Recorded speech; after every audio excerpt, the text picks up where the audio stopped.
Sage, dê seu depoimento. Ajudou. Bel. Mas sou fofa.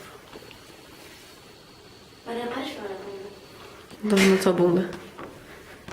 Mano, dá seu depoimento, por favor. Espera, deixa eu te filmar agora, minha filha. Olha, gente, eu posso falar um negócio? Vou até sentar. Calma, Tô emocionada. calma, vai. Eu vou falar assim, ó. Apesar de não estar em todas as Tá cheirando, passa. integrantes do grupo, nosso grupo. Vai, Mary, tá emocionante. Cala a boca. Eu quero dizer que eu amo muito todos vocês, sabe? São muito importantes na minha vida. E tá emocionante, vai. E a gente já passou, tipo, 9 anos juntos, tipo, uma vida assim, sabe? Tem pessoas de 9 anos que estão com 9 anos agora, entendeu? É verdade. E, tipo, acho que passaram por muita coisa, sabe? Então. É, tipo, uma vida de 9 anos. É uma vida de 9 anos. E a gente passou, tipo, uma do lado da outra, assim. E aí acho que, tipo, isso não dá pra, entendeu? Tipo. Não dá pra acabar.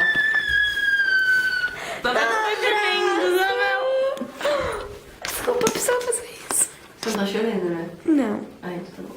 Então, eu quero dizer pra vocês que estão aí que a gente tem que ter amigos, entendeu? E amigas, no meu caso, amigas. Amigos também, mas os amigos a gente pode pegar, então as amigas são mais essenciais. Baguete. As amigas são mais essenciais. Porque, mano, Aí, gente, amiga, você também, se você quiser, você pode pegar. É isso que eu ia falar agora. Eu não jogo pra esse lado, então, ainda. Não, nem melhor. Então, pra vocês que estão aí me assistindo, eu queria dizer que eu amo todas as minhas amigas e que com certeza eu vou estar aqui, entendeu? Pra tudo que elas precisarem, pra sempre, entendeu? Porque quem passou 9 anos juntos, pode passar 29, 39, 49, 59, 109. 120.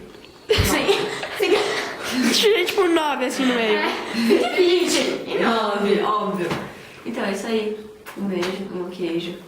Falou. Beijo, queijo. Vamos fazer pra Aperta o botão. on-off? Esse. Parei. Tira. Shhh, não parou. Não parou. Isabel, você acabou? Tô acabando. Passa no pó. Eu não entendi, não parou.